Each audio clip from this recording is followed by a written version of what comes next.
नमस्कार, जय हिंद प्यारे साथियों। स्वागत है आप सभी का आपके अपने यूट्यूब चैनल अमन स्टडी पॉइंट में। साथियों, आज ने एक और हिंदी के मॉक टेस्ट वीडियो के साथ जिसमें सभी चैप्टरों से प्रश्नों को देखेंगे। और यह वीडियो आपके यूपी टेट, सीटेट और सुपर टेट साथ ही साथ केवीएस की परीक्षाओं के लिए भी महत्वपूर्ण रहने वाला है। तो चलिए शुरू करते हैं वीडियो को बिना किसी देरी के।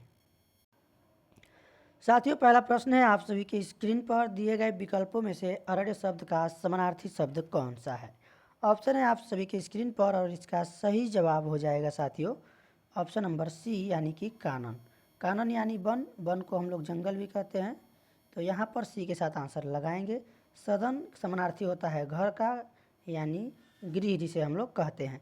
पावक यह अग्नि यानी आग का समानार्थी शब्द है। तो सी के साथ आंसर लगाएंगे। चलेंगे अगले प्रश्न की ओर। आगमन शब्द में कौन सा उपसर्ग है, नीचे दिए गए विकल्पों में से चयन कीजिए।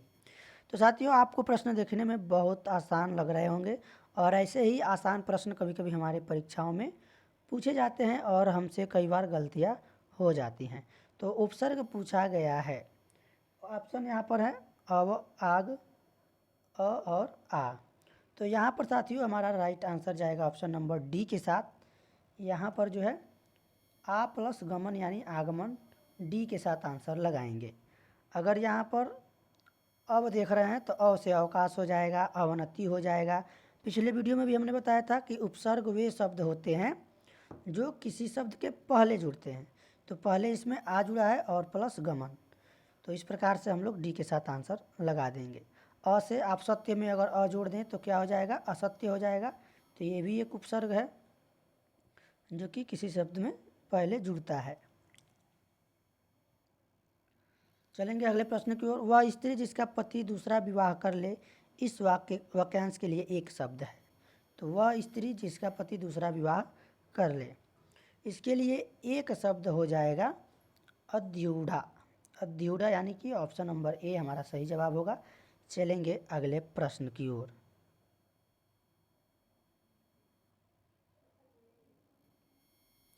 पितृ अनुमति का सही संधि पद है। पितृ अनुमति, यहाँ पर इसका सही संधि पद बताना है। तो यहाँ पर देखेंगे री और ई मिला हुआ है। यहाँ पर अगर इसमें से अगर हम इसको खंडित करेंगे तो यहाँ पर हो जाएगा री और ई, अनुमति, पितृ। तो यहाँ पर जो हमारा सही जवाब होगा साथियों, सही जवाब जाएगा सी के साथ, पितृ अनुमति यानी कि ऑप्शन नंबर सी। और यहाँ पर संधि बताएंगे कौन सी संधि है। यहाँ पर साथियों यड़ संधि है। कौन सी संधि है, यड़ संधि। स्वर संधि के 5 भेद होते हैं जिसमें कि दीर्घ संधि होता है, गुण संधि होता है, वृद्धि संधि होता है, यड़ और अयादि संधि होता है। जो 5 भेद होते हैं इसमें से ये यड़ स्वर संधि है। अगला प्रश्न है, लोग आजीवन टट्टू की तरह जूते रहते हैं। टट्टू शब्द का बहुवचन बताओ।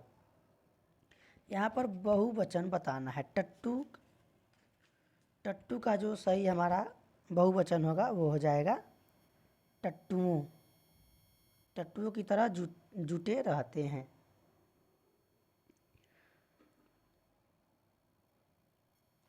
अगला प्रश्न है, इनमें कौन सी विपरीत शब्दों की उचित जोड़ी नहीं है। विपरीत यानी कि विलोम शब्द से प्रश्न पूछा गया है। ऑप्शन है आप सभी के स्क्रीन पर। यहाँ पर उपाच्य कुपाच्य दिया गया है, यह जो है गलत है। यहाँ पर क्या हो जाएगा, जो कुपाच्य दिया गया है इसका जो विलोम होता है हमारा सुपाच्य होता है। तो इसलिए ये क्या है, जोड़ी सही नहीं है, गलत है। ऑप्शन ए के साथ हमारा आंसर जाएगा। बाकी जो है शुक्ल कृष्ण अज्ञ विज्ञ, अज्ञ विज्ञ वाला ये जो विलोम हमने पिछले वीडियो में कराया था, बर्बर का सभी, ये सभी जो है सही है। चलेंगे अगले प्रश्न की ओर। निम्नलिखित समास विग्रह को अन्य किस नाम से संबोधित किया जाता है। सूल है पाड़ी में जिसके, ये बहुव्रीहि समास का जो है उदाहरण है। ये किस नाम से संबोधित किया जाता है, किस नाम से। तो यहाँ पर बताना है सरस्वती, इंद्र, ब्रह्मा, शंकर। सूल है पाड़ी में जिसके, यानी कि यहाँ पर जो है हमारा सही जवाब होगा अर्थात शंकर, डी के साथ आंसर लगाएंगे। बीड़ा है पहाड़ी में जिसके, अर्थात सरस्वती हो जाएंगी, सरस्वती को कहते हैं। और ब्रह्मा जी हैं तो इसमें इंद्र जी हैं, इंद्र जी को क्या कहेंगे? वज्र है पहाड़ी में जिसके।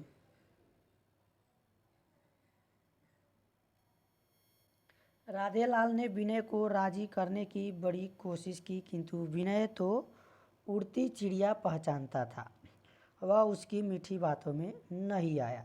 उड़ती चिड़िया पहचानता था जो रेखांकित शब्द है, मतलब अटकलें लगाना, चालाकी भांप जाना, सावधान रहना या फिर पक्षियों का विशेष ज्ञान होना।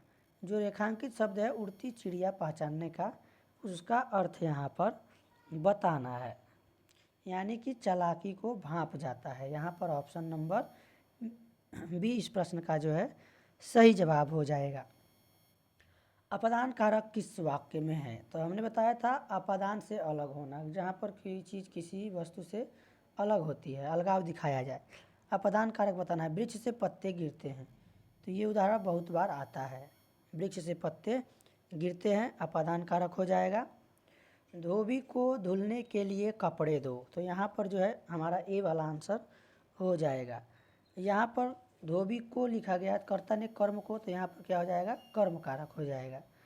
हाँ, उसकी गाय सुंदर है, उसकी गाय सुंदर है, तो ये क्या है कि उसकी शब्द क्या है? ये संबंध बता रहा है, तो यहाँ पर संबंध का के की रारेरी, तो यहाँ पर संबंध कारक हो जाएगा। वह फल खाता है, क्या खाता है?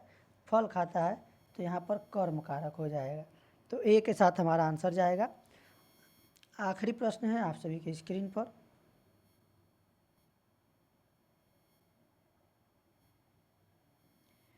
निम्नलिखित शब्दों में से अशुद्ध वर्तनी वाले शब्द का चयन कीजिए। महीना, अनुग्रह, क्रिया।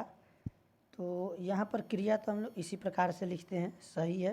पहले आप जो जानते हैं उसको देखिए, उसके बाद जो गलत है वो अपने आप मिल जाएगा। सप्ताह सही लिखा है, ऐसे ही लिखा जाता है। और यहाँ पर जो महीना है ये भी ऐसे ही लिखा जाता है। अनुग्रह ये जो है हमारा सही जवाब होगा, ये जो है अशुद्ध है। अब इसका जो शुद्ध होगा अनुग्रह का अनुग्रह हो जाएगा, क्या हो जाएगा? अनुग्रह, अनुग्रह, यानी कि ऑप्शन नंबर बी के साथ आंसर लगाएंगे। तो साथियों वीडियो कैसा लगा कमेंट बॉक्स में आप लोग ज़रूर बताएंगे, और वीडियो पसंद आया होगा तो वीडियो को लाइक और शेयर कर देंगे।